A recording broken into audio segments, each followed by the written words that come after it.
Hi, I'm Ronald J. Johnson. You may remember me from such things as editing techniques, but now it's time for camera shots. The thing is with camera shots, they're really tricky to explain, but I'll give you a nice lesson on how to do it. First off, we'll start with an easy one, the pan shot. This is the pan shot.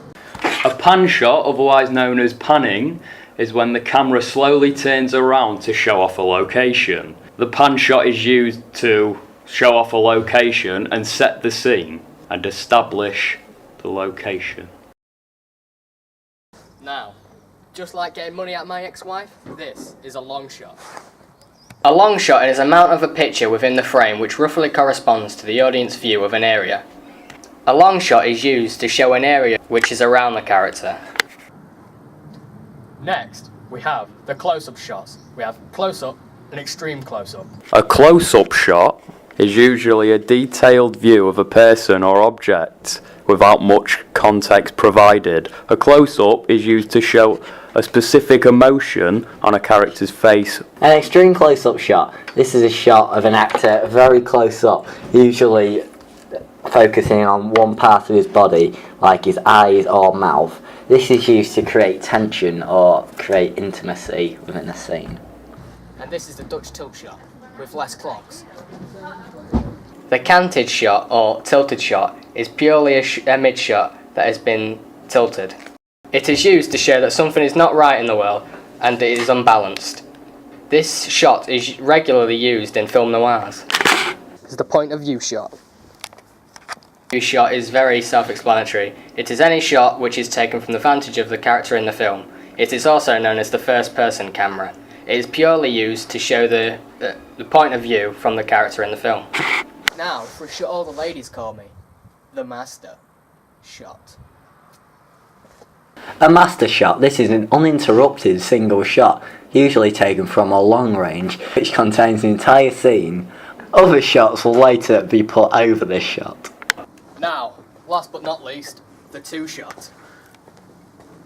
A two shot. This is a mid shot which features two actors. A two shot has exactly the same uses as a mid shot, but contains two characters. In this scene from The Hangover Part 3, which shows the character Alan driving back a giraffe on the motorway, it shows them doing a continuity editing. Continuity editing is a system of cutting used to maintain continuous and clear narrative actions by following a set of rules. They do this to smooth out the scene. In this scene from Rocky, they use a montage. A montage is a technique in film editing in which a series of short shots are edited together into a sequence. The montage sequence is usually used to suggest the passage of time. In this scene of Pulp Fiction, there is a fade. The term fade is used to describe a transition to and from a blank image. This is in contrast to a cut, which there is no transition. Generally, but not always, the use of a fade is held to indicate that a period of time has passed between the two scenes.